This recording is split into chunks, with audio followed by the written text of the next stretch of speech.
Hey guys, welcome to the AMA. Today is August 17th, 2022. And today we are going to go over a series of questions that were submitted via the Discord channel.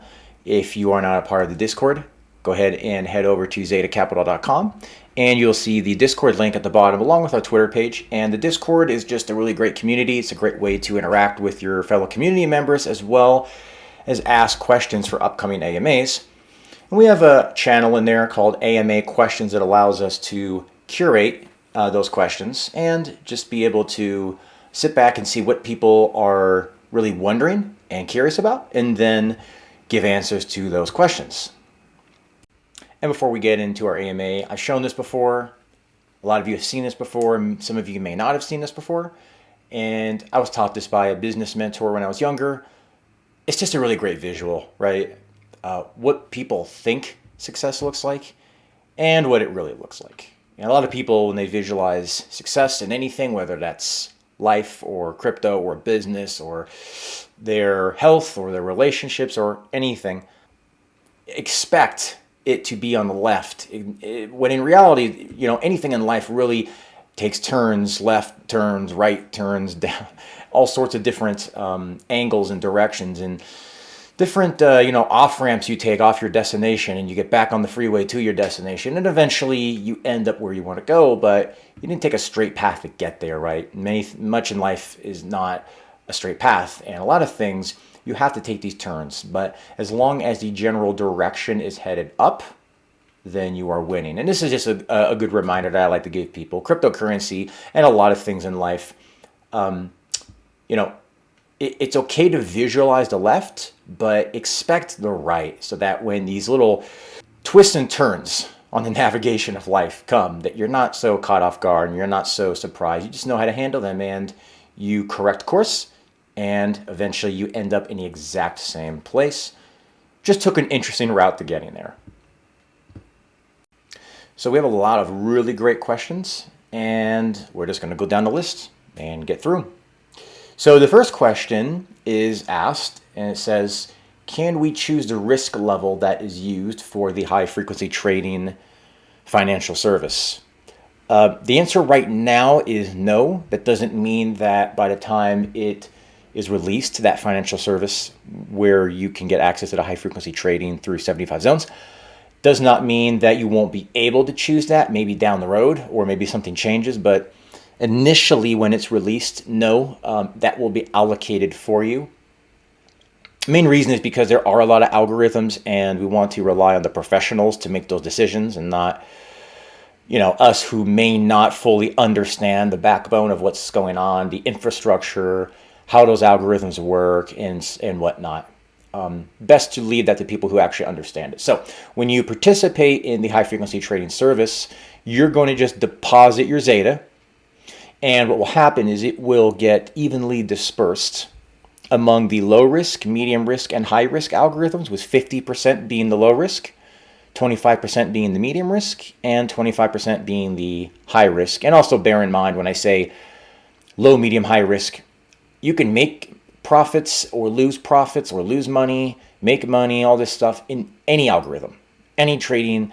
There's no such thing as a guarantee of profit. There's no such thing as guaranteed ROI. There's no such thing as guaranteed anything. Okay, golden parachutes in the world of financial investments and in any investment really do not exist. So I just want to bear that in mind. But with the low, medium, and high risk, the degree of risk is really associated with, in traditional finance, how long of a past performance history you have with a lot of these algorithms. Some of them have been operating for a long time with a very excellent track record, and that would be considered on the lower risk side. Not so long, medium risk, not as long, it would be higher risk. So that's the degree of risk. And of course, some trade more than others, some are more volatile than others, some bet more per trade than others. That plays into it as well. But those are the three risk profiles for the trading algorithms that will be automatically done for you after you deposit into them. So the next question is, has Gaxis considered a different trading bot at a lower tier? For example, a traditional momentum style trading bot. The answer to a lot of these questions where, hey, Have you guys considered, opening up the services at a lower tier, but they can't use them as much? Or, hey, have you considered? Everything's being considered. If I could just be very straight and honest with you, there's a lot of conversations about different benefits down the road as well as immediate, short term. And as far as having a trading bot at a lower tier, sure, that's always possible, right? Maybe it's possible that the HFT gets opened up at a lower tier somehow in a limited capacity. Maybe it's possible that there's something different. So if you look at traditional like financial services, like we're talking private equity, high frequency trading, things like that, those are like vertical. What am I trying to say? They're like vertical different services where you have something that's different than the other. So that's a vertical like improvement, right? Whereas you can also have a horizontal improvement, such as, for example, a vertical improvement would be going from private equity to high frequency trading. They're different. They're still traditional finance, but they're different vehicles. And then maybe you can have a horizontal change in that, where maybe you can get access to a higher yield or a different yield, or you can get to choose your actual risk algorithm inside of the HFT if you get to a different zone level, or things like this. There's all sorts of ways. If you kind of picture like a spider web going in all sorts of different directions, there is a lot of different ways we can improve the services over time, and we are considering all that. So I would just say, kind of bear in mind for now, the equities trading with the blue chip service, the private equity, as well as the high frequency trading are going to be the first three at the 25, 50, and 75 zone levels respectively. But down the road, yeah, all of this is open for conversation. All of this is a possibility. And of course, different trading services. And, remember too, those three services are three. They are not the extent of all the services that can be available down the road. I mean, there's a lot of services being discussed. I don't want to mention them just because I don't want to get people's hopes up, but there's a lot of different instruments, vehicles, and avenues for different services and benefits that zone holders can get down the road, and we're open and considering every single one of those. One of the questions being asked is the following. It says, why did the team decide on the zone model and not a different tokenomics model, like, for example, just putting USD coin directly into the services? Well, the answer to that question is there's no right or wrong, really. If you think about cryptocurrency, DeFi, traditional finance, I mean, we're specifically talking about, cryptocurrency, blockchain, DeFi here, but you have to choose the model that you want to operate inside of your ecosystem. And there's no right model or wrong model. They're just different models. It's like, do you like Coke or do you like Pepsi? Well, it's not right or wrong, and they're just different, right?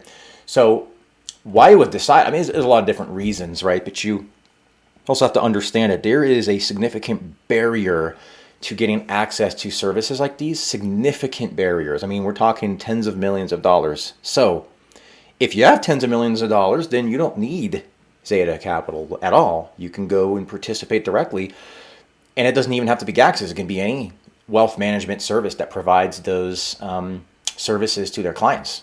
There's no need for XETA capital. So if we're going to create a method to circumvent those barriers to entry, there still has to be some barrier to entry. For example, if you have a wealth management company that typically is requiring tens of millions and years of documented tax history and all this money in terms of their net worth, and then all of a sudden that wealth management company is working with a cryptocurrency project and there's no barriers to entry at all, such as, for example, just putting USD coin directly into the services, what is that going to do to their traditional clients? It's going to make it look like, hey, we are at a certain level. We don't want you just opening this up for everybody. You got to have some degree of barrier. There just has to be. You can't just open it up willy-nilly.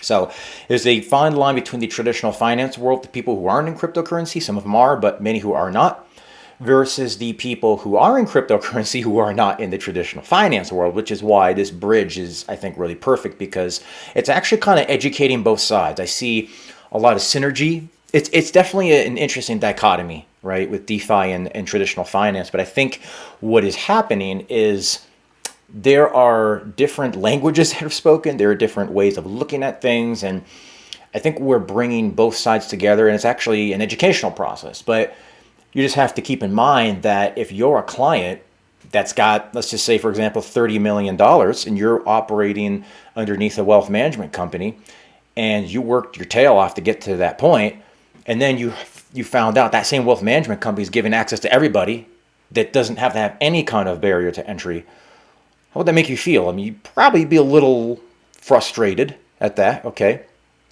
So anyway, this model allows a velocity of money, which is the movement of money, which is very important with a finite token supply.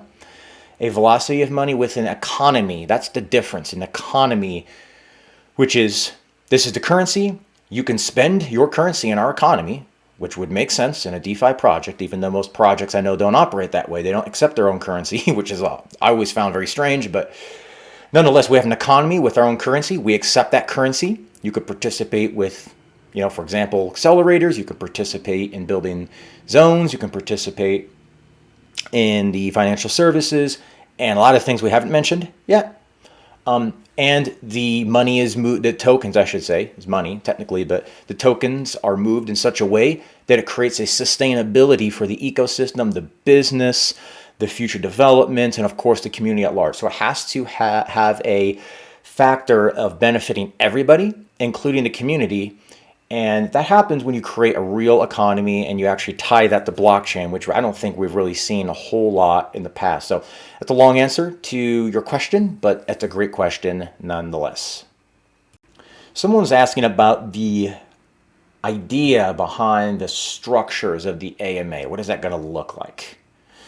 Date, time, all this type of stuff. So there is no set specific schedule for the AMAs. We discussed this a little bit before we launched. And, even I am getting busier by the day with XETA, but I still intend on coming on and doing surprise live streams and all that type of stuff. These financial services is going to be the cornerstone, and it's really what takes up the majority of the time. Understandably so, because something's being built here, guys, that has never been built before. And when you have something that's never been built before, you don't have anybody to copy it from. Right? There's no fork of XETA that exists anywhere. So we're talking building stuff from fresh ground. Okay, we're clearing the new road here. So that requires a lot of time and a lot of energy. That being said, the AMA idea, at least anyway, is to come and do Q&A, AMA, whatever you want to call it, when it's needed, right? We've seen in other projects, there's literally a weekly AMA, and literally every single question that was asked 1 week, 2 weeks, and 3 weeks ago is asked again for the third and fourth and fifth time. And it gets to a point where I think people just start to tune it out quite personally.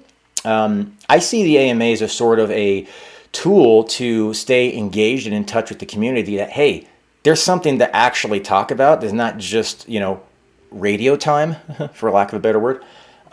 There's actually something real to come and talk about. And there's questions to be answered. And the main thing behind that as well is that a lot of people would say, well, are you going to allow people on live?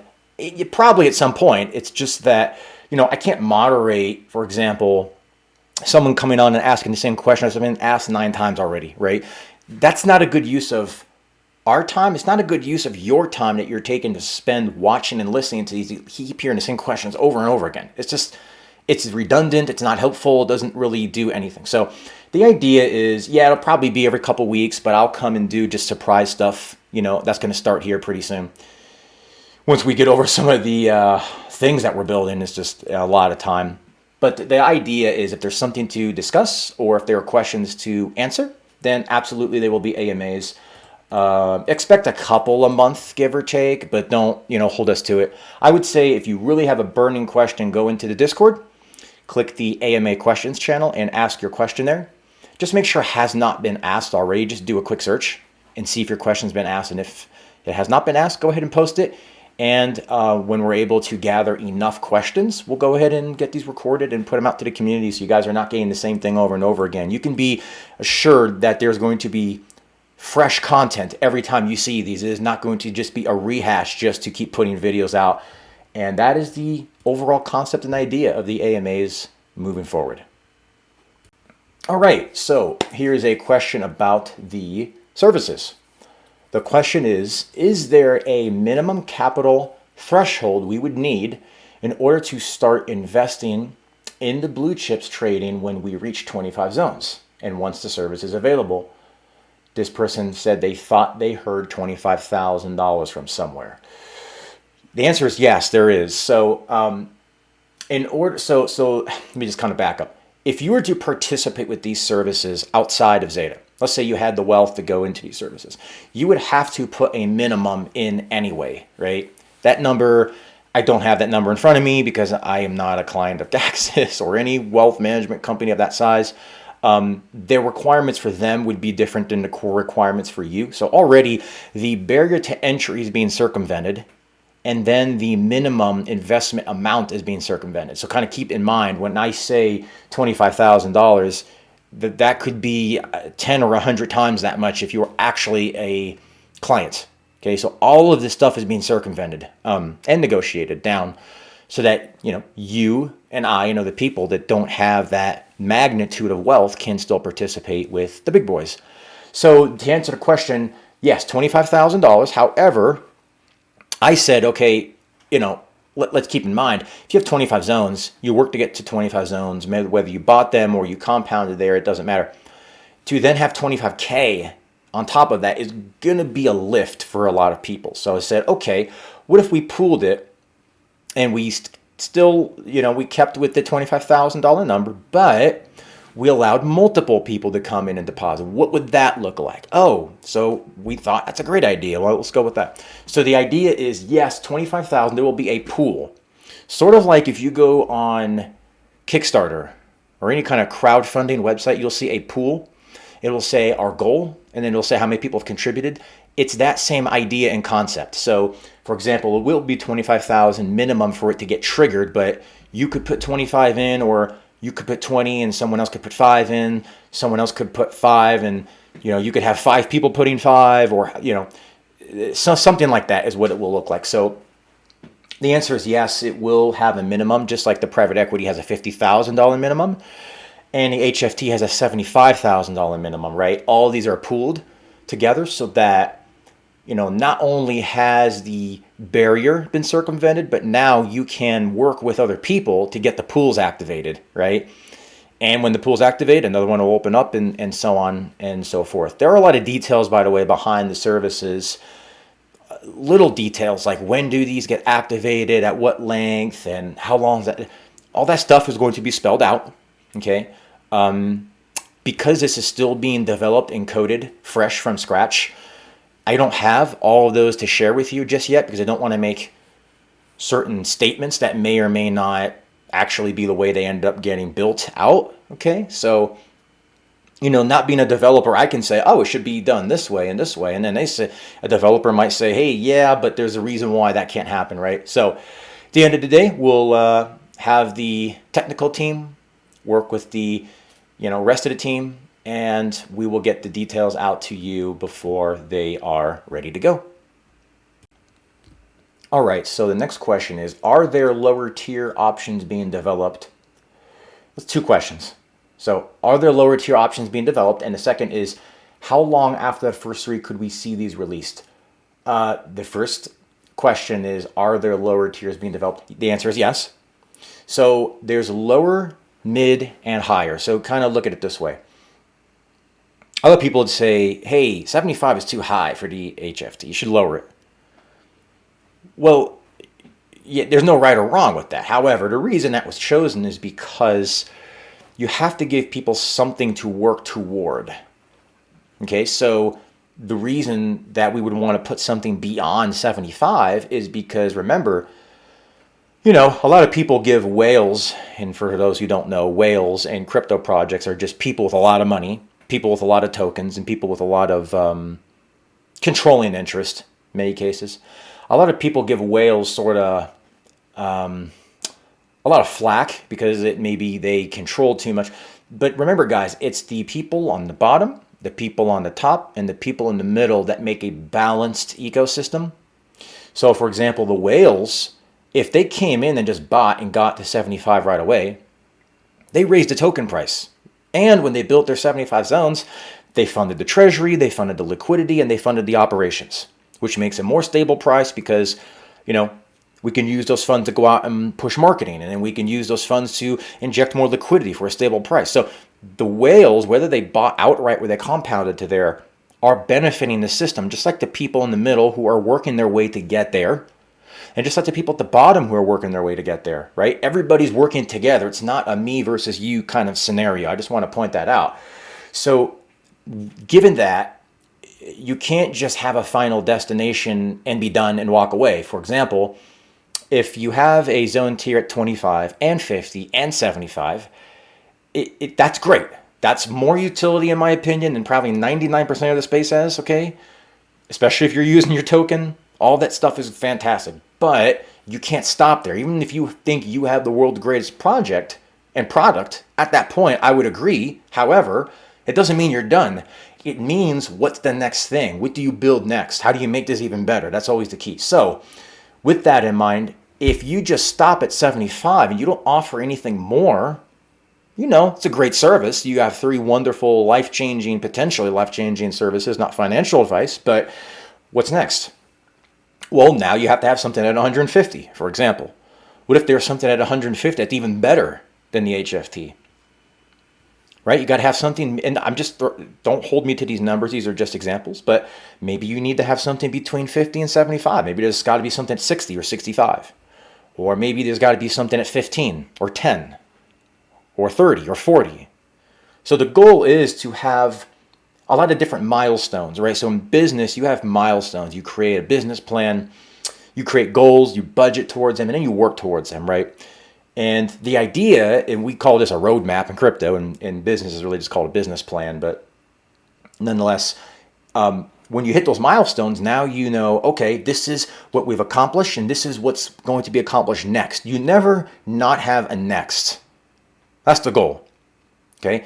Improve, continually improve, and just keep doing that. So that's a long way of answering the question is yes, we are going to develop lower tiers, higher tiers, and middle tiers. Are they being developed right now? No, because the first 3 have to be developed first.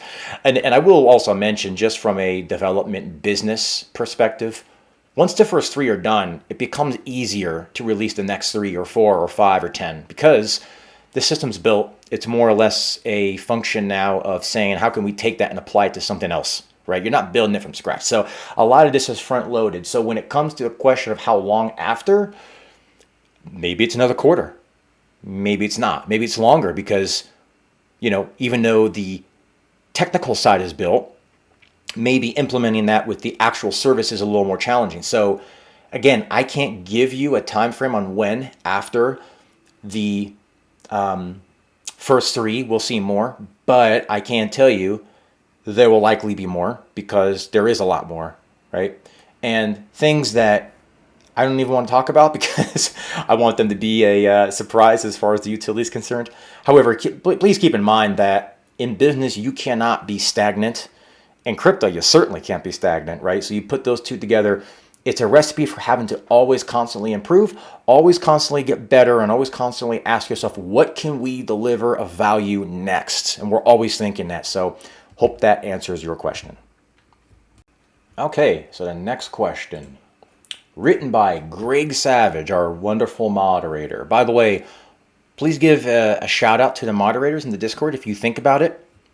Tag them and just say, hey, thanks guys for all you do. I know you spend a lot of time in here. We appreciate you. Just something simple because, they're doing a lot in there. They're moderating, they're answering questions, they're hanging out. They do such a wonderful job. So just please give them a shout out if you think of it. You don't even have to tag them if you just want to give a shout out. That would be wonderful. I know they'd appreciate it. I'd really appreciate it too because they do so much for the community. But Greg Savage asked the question, He says, can we get an insight on how the Treasury funds were allocated to which financial services and what are the actual current percentage gains? So I need to do a whole video on this, right? But I will read off what I posted in the Discord under the announcements on August 9th, 2022. This was the final withdrawal of the pre-sale funds. And I'm just going to read off some numbers. And again, keep in mind, this will be a whole video. The issue here, guys, we're building so much. Sometimes there's no time to record videos, but I'm going to get to it, I promise. So it says, here's an update on the investment funds that were raised during the pre-sale. So here, it's just going to be numbers heavy, so kind of prepare yourself for the numbers here. Again, in the Discord, under announcements, August 9th, 2022, if you want to read it for yourself. It says, on August 6th, 2022, we withdrew $166,537.50 in USD coin and $16,537.50 in USD coin.e. That makes a total of $183,075 that was sent to Gaxus. That means that $166,537.50 was deposited into the low-risk trading algorithm. That's the same, by the way, HFT algorithm that I showed the past report on, I think it was a week or so ago. Go and check out that video. That's the same algorithm, not the same numbers, the same algorithm's past performance. Okay? And I also will say with this, I'm going to, pound the table every time I start talking about numbers. There is no such thing as guaranteed profits. Past performance does not equal future performance. There's no guarantee of profits. There's no certainty of profits. There is no such thing as a golden parachute in investing. Investing is all about expectations. Okay? Whether you invest or someone invests for you, it doesn't matter. The best professionals in the world lose money. And I'll also make some mention of this as well. If you go back and you watch my last video on the low-risk HFT trading algorithm, that particular algorithm has not had a losing month for 10 months. What does that mean? That means 11 months ago, it had a losing month. That means that you can lose money in any of these instruments, any of these vehicles. You can lose money. Okay, all of this is high risk. There's no golden parachute. That doesn't exist in the world of, let me give you $1 and please return back $5. There is no golden parachute in that exchange. There's always inherent risk in everything you do in life. And it's interesting because we base a lot of our life decisions off past performance. That's another conversation for another day. So anyway, I'll get off my soapbox. That's just worth mentioning before I move forward. Okay. So the breakdown of the first withdrawal. So we're talking about the first withdrawal. There was 2 withdrawals. We're talking about the first one right now. The opening balance, as I just mentioned, was $166,537.50 on July 6, 2022. And at the time that I had written this, which was, how long ago was this? 8 days ago, on August 9th, the profits in that 30-day period was $73,540. Okay, so that's somewhere in the ballpark of 40%. And that's after Gax's performance fee. That's Zeta's net. $73K in 1 month on $166K. Now, we're going to talk about the second. On August 3rd, 2022, we withdrew the final amount from the pre-sale, which was $1,132,655 in USD coin to Gaxus. Here's how this was allocated. $250,000 was allocated to that same low-risk HFT we just discussed. That then increased the balance, because now we're adding on top, to $416,537.50. $125K was put into the medium risk, and $125K was put into the high risk. We discussed what low, medium, and high means.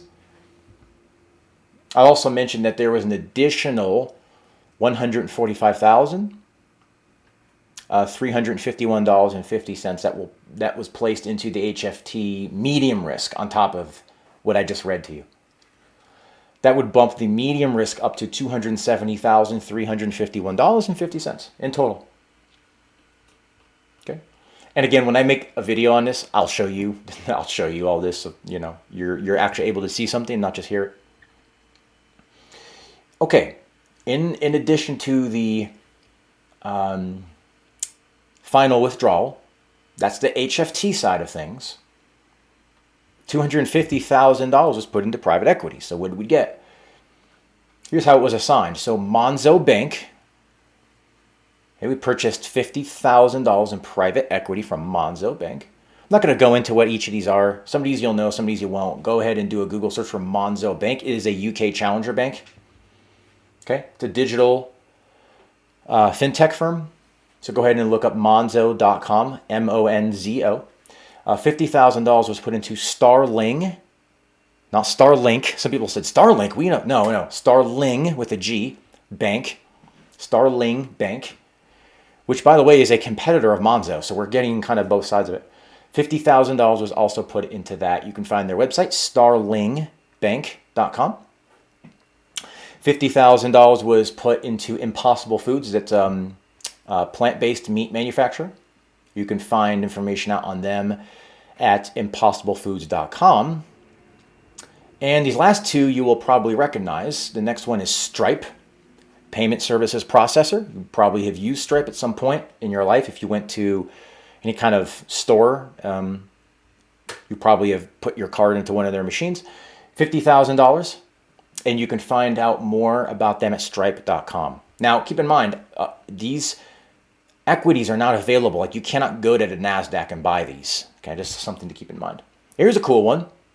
$50,000 was put into Discord. So Discord, by itself, is trying to IPO publicly, sell their equities. And they're not available yet, but we have $50,000 of private equity through Discord. Obviously, discord.com is where you can find out more about that.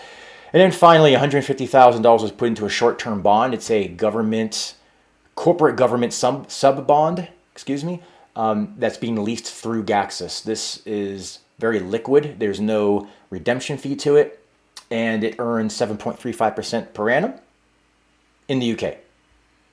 Okay, so I hope that helped. That's a numbers heavy, very numbers heavy, but you know, it's something that I'll do a video on. But to answer the question, if you wanted to hear the answer, I can get more in depth in that. And by the way, that's not even I'm missing out a lot.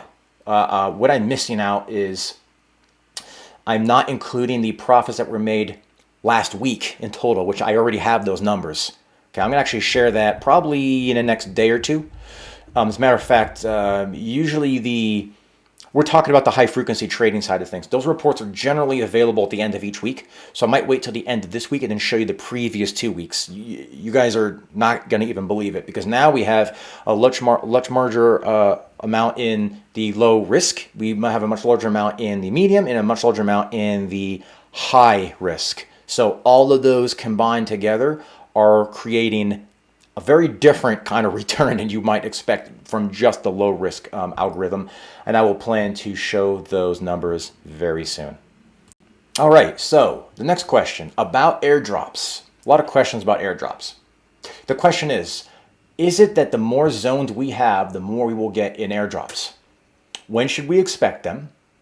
How often should we expect them? And how can we calculate how much will be airdropped? Is it a percentage?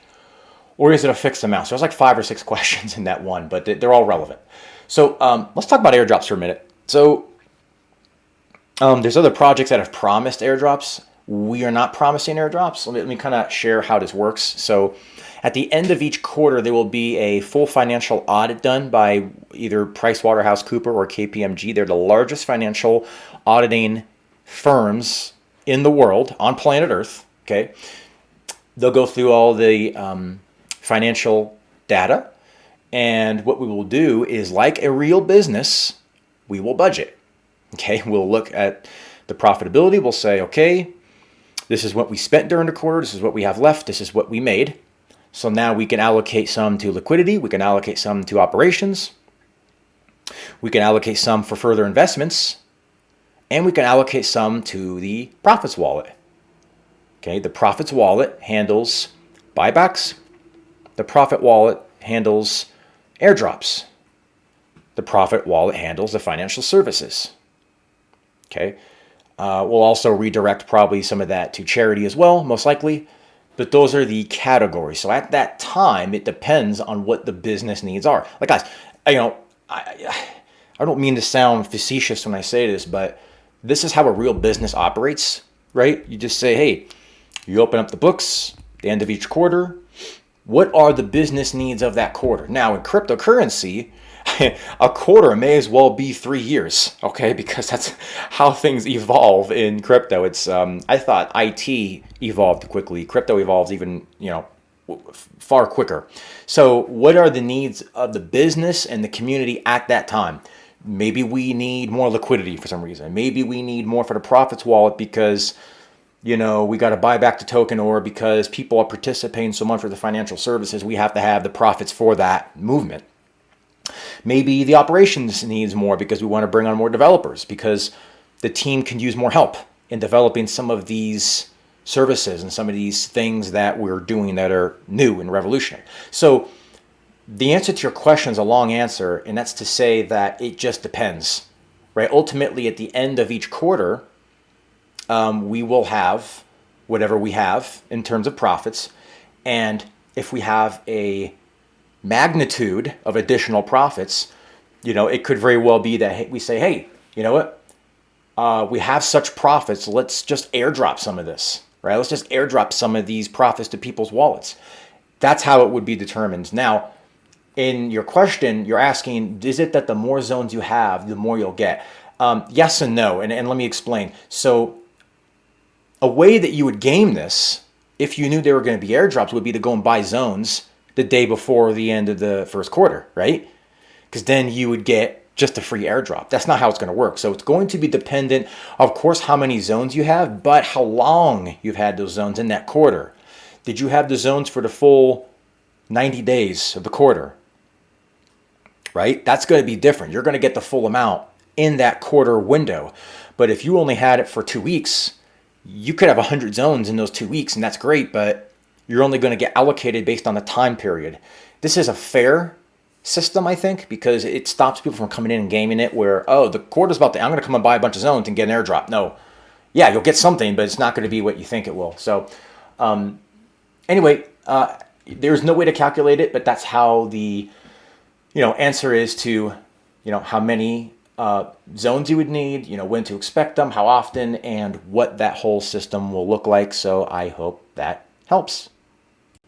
All right. Next question is, what risk as the community will we have to be aware of once we put any of our funds into any of the 3 tiers? Would appreciate if you could go by the tiers and the risks associated and give worst case scenarios that might happen. Yes, the worst case scenario is you lose your money. I'm being facetious a little bit, not really. Guys, the worst case scenario is you lose your money. That's the worst case scenario. I mean, you're not going to die. No one's going to, show up to your house. You're just going to lose money. I mean, that's really the only risk that there is. There's a risk that you get your wallet hacked. You get your wallet hacked and someone takes over your wallet. I mean, that's cryptocurrency, of course. There's a risk that you get your computer or your phone compromised and then you lose access. There's a risk. I'm being a little facetious, but not really, because look, investing, which is not even technically the right term here, but I'll use it, is giving your money with the expectation of profits. Well, there's no guarantee. It's an expectation. So what I'm saying is, it's sort of like saying, what are the risks of me buying a cryptocurrency right now? Well, the risk is that you lose your money. The risk is that it goes down instead of going up, and you lose, your principal or your profits, interest, whatnot. So yeah, there is no guarantee. They used to say the only thing in life is guaranteed is death and taxes. Of course, that's not true because people get out of paying taxes all the time. So that's not even guaranteed. But the bottom line is, guys, I'm being a little funny about it. But yeah, the risk is that the trades don't go right. The private equity, you buy into X company, it's going to do great. It's going to be wonderful. It comes out to, it's kind of a nothing burger, right? The risk is you get into the blue chip and it either doesn't perform well because something is happening in the economic world, or you're actually losing money. The risk is you get into the high frequency trading, and for whatever reason, that happens to be a losing month. Like I had mentioned, that there was 11 months ago, a losing month in the low risk algo. So the risk is that you're getting in when there's about to be a losing month, or you have 3-4 winning months and you keep compounding without taking your profits, and then you run into a losing month and you lose half your profits. Okay, these are just examples I'm using here. There's no guarantee of profits. There's no certainty of profits. There's no promise of profits. Nobody is saying, hey, put your money into the service, I guarantee you 40% a month. No, you can't guarantee anything. If I go out and buy real estate, there's no guarantee, even though real estate generally goes up over time. We've seen this in the historical pattern, that real estate, if you buy, generally appreciates over time. There's no guarantee that it appreciates over time because nobody knows the future. So anyway, I hope you don't mind me being a little curt and a little humorous with it, but I'm just saying, yeah, the risk is, guys, I mean, look, you can get your wallet hacked. Of course, we're going to see if there's, things we can implement for that, but you can get your wallet hacked. You can have the trades go south. You buy the wrong equity. It just doesn't work out. And, such as life. I mean, I've lost plenty of money on cryptocurrencies and different things, and that's a learning experience. So that is really the major risk is a hack or a losing of something, a compromise. Maybe your house burns down, I don't know, and you lose access to your seed phrase. There's all sorts of things that can happen. But with the services themselves, yeah, you could lose money just like you can gain money. So I hope that answers your question. And someone's asking, if you have 25, 50, or 75 zones and you use the services, what'll happen if your zones expire while you're using the services? Can you continue using them without 75 zones once you've entered? Keep in mind, there is my vision for this, and then there is the technical development behind it. And you can almost bring any vision to life, right? But just because I have a vision for it doesn't mean that technically it's the best way to do it. So I say that to say that just because I describe it this way doesn't mean it's the way it will be, but I think this is most likely the way it will be, is that no, you can't just take someone's service away because one night they didn't pay their, membership fees or whatnot, and they lost a zone. Or maybe it's not just the membership fees, maybe one of their zones expired. You can't just rip their service away from them overnight. I don't think that's really fair. So it'll be some sort of, hey, you were at 75, you're using HFT, you were bridging your XETA tokens over, but now you've fallen to 68 zones or 74 or something like that. There's got to be a period of time for you to get them back. You can't just be cut off from your service, but there has to be a period of time where if you don't get them back, your money out of the services are just automatically withdrawn for you back to your wallet. I mean, it has to be some system because, what if, I hate to be crude, but God forbid someone passes away or something and their service is running and they lose their zones. You just send the profit back to their wallet with the principal, something like that. But I don't believe it's fair to just cut people off. I know there's a lot of projects that if you don't pay your fees, literally the next second they take your rewards away. I think it's completely unfair. I think it's, thievery in a lot of cases. But nonetheless, I digress that I think in our system, you'll see that if you don't pay your membership fee right away, your rewards are not taken away from you. They're not ripped away from you. If you have zones and you're participating inside of a service and you lose your zones or you don't pay your fees right away, you have to have a degree of time to get them back. I don't know what that time is right now. Those are details we have to discuss. But no, the vision is, guys, to make a fair, level, balanced playing field that is fair for you to participate in, that actually doesn't hurt you or harm you, that actually is in your favor if you play it in your favor. And it'll give you those options, right, to do what it is you want to do, rather than having the project dictate, hey, you didn't pay your fee. Okay, your rewards that you could have claimed 1 second ago are now ours and they're no longer yours. I don't think that's fair. I don't think anybody would agree that that's fair. So it would make sense that that would translate over to the zones. It's not fair that if you lost a zone or didn't pay your fee, that the service that you're relying on and you've worked your butt off to get to is just ripped away from you. I don't think that's fair, and that's my vision for it. And there will be some sort of period of time that you have in order to get your zone count back up or get your membership fees up to date before the service is eventually taken away from you. Okay, so I'm going to do 2 last bonus questions. I was going to be done, but there's a couple of questions that are good. and they're just worth discussing. So somebody's asking, what kind of price action can we reasonably expect? Do you have predictions of a price range that you are going to be able to hold? So nobody's going to be able to discuss price ranges, token prices, just like, if you went to go talk to Elon Musk, he's not going to be able to discuss with you the, share price of Tesla. Okay. It's not something you could talk about. So I say that to say that the price of the token is dictated by the open market. I know you guys know this, but I'm just sharing it. It's dictated by the open market, right? In other words, if someone comes right now and wants to sell 1,000 tokens, or someone wants to come and buy 1,000 tokens, I can't predict what behavior people are going to have, even though there's all sorts of technical analysis with all these chart patterns and Fibonacci's and trend lines and all of these patterns, which are really what they're trying to do is predict human behavior and predict bot behavior kind of simultaneously. And I get that, but at the end of the day, I'll let those people kind of try to predict it. I don't predict price. I don't really discuss price.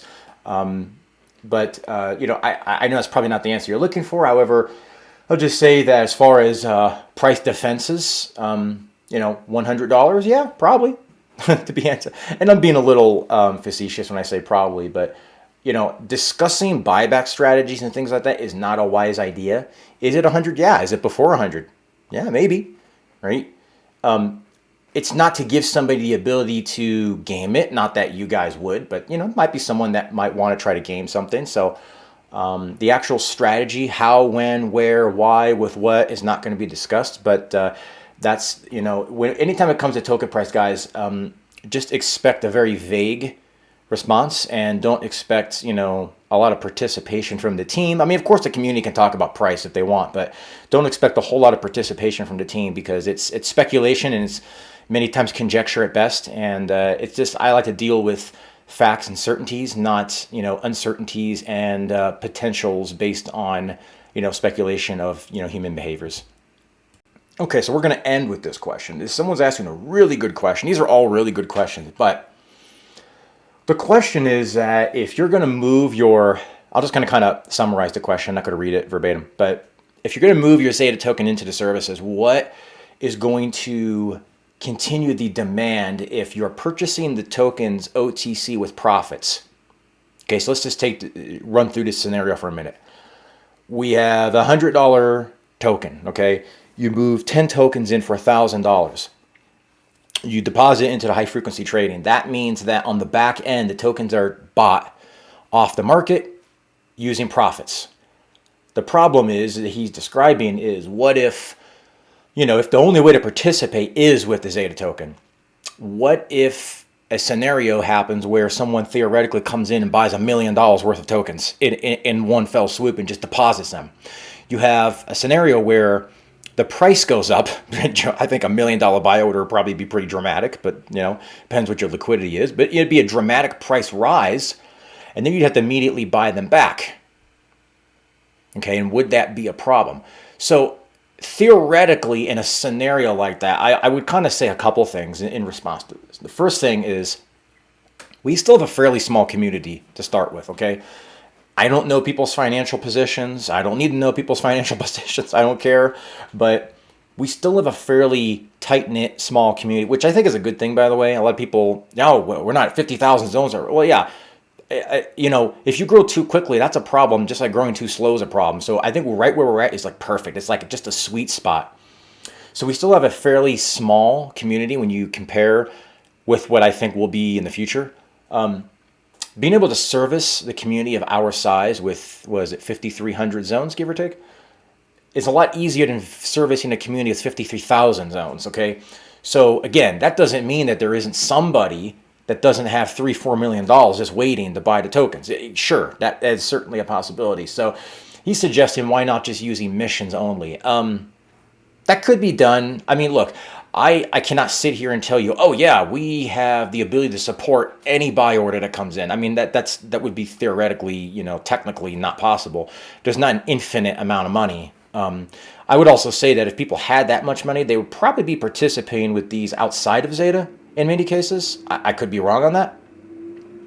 But yeah, there may be a scenario where it's possible that we might have to limit the deposits on some level.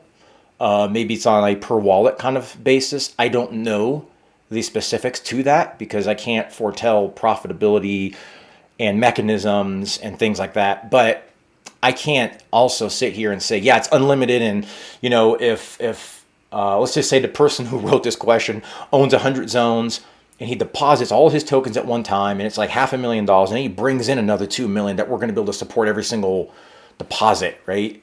There might come a point where we have to limit it at some fashion, but you know, it really benefits the wealth management company, Gaxis in this instance, to allow you to participate because there's a performance fee, and because that performance fee is a little higher, you know, than if you were to actually directly participate with them, right? That's part of, you know, just a little bit of the ticket price of being able to circumvent those requirements. So there is, with an exponential deposit, an exponential performance fee as well. Okay, I just want to kind of point that out. Now, is that enough to sustain it? No. I mean, if you theoretically got a whole bunch of deposits all at the same time or in close knit to each other before you actually had the profits available, there's options we have for that, by the way. If profits ran out, there are options. And I don't want to discuss the options, but there's money that can be put toward that, you know, it wouldn't...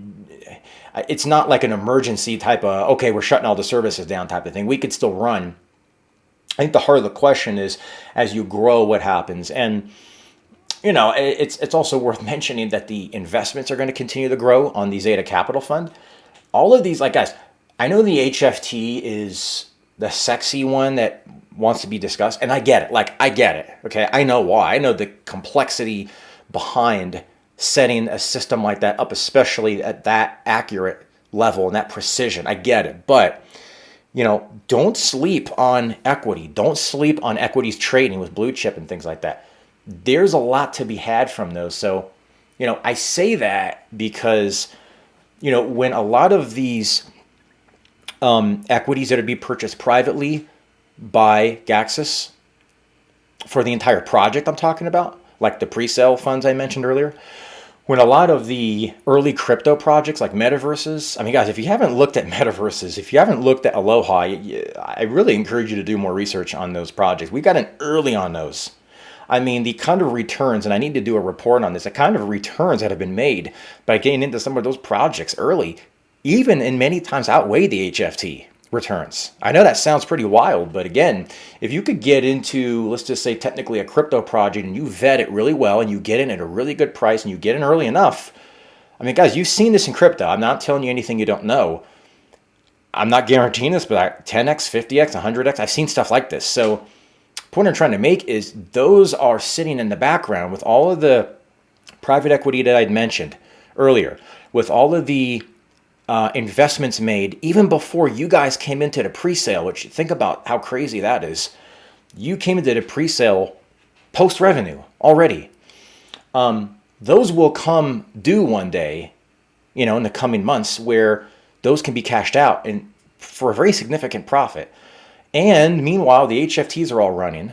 And meanwhile, we're getting performance fees on you guys using the services. So I say all that to say, we still have a small enough community that I don't personally see it being a problem. But if it ever becomes I'm using air quotes, you can't see me, air quote problem, there's options that we have in order to supplement if profits don't exist for some reason. And then I think once all those come due to make just the kind of money that has never been seen in DeFi before, that's how all this is sustainable, is the fact that there's professionals making money that no other project has. That's why these services are what they are and can be what they can be, and the utility is what it is, because there's profits and there's money that exists from professionals that know what they're doing. And we're bringing that to the DeFi blockchain space.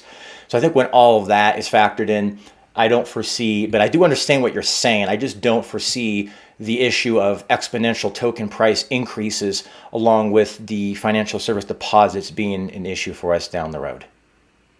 Okay, guys, I want to thank you so much for tuning in. You know, there's a lot of ways you could spend your time, and I understand time is a valuable resource. So for you to be able to spend your time in our community, spending time just really digesting all of the content that we have and listening to the questions and listening to the answers and even asking questions. We really appreciate it, and it really allows you to keep in touch with what is going on inside of XETA Capital. These AMAs will be done periodically. If you want to get your question, and I'd really recommend join our Discord. You can find the link in any of our videos, like the one right here, and you'll get verified in there. And then you'll see a channel that says AMA questions, and kindly ask your questions in there. Kindly come in and just participate with the community, especially if you own zones. It's a great way to just kind of keep in touch with other people in the community, for you to get information first and be able to just kind of keep your hand on the pulse of where the community is and what it is we're doing, as well as be able to ask your questions. So we'll do these AMAs just whenever there's enough questions. In this one AMA, I did not even get to all the questions. So up to this point, I will have to do a second video just to answer the questions up to this point, and then be able to open up for future questions to be answered in future videos. So I want to thank you so much for tuning in. And until next time, take care and God bless.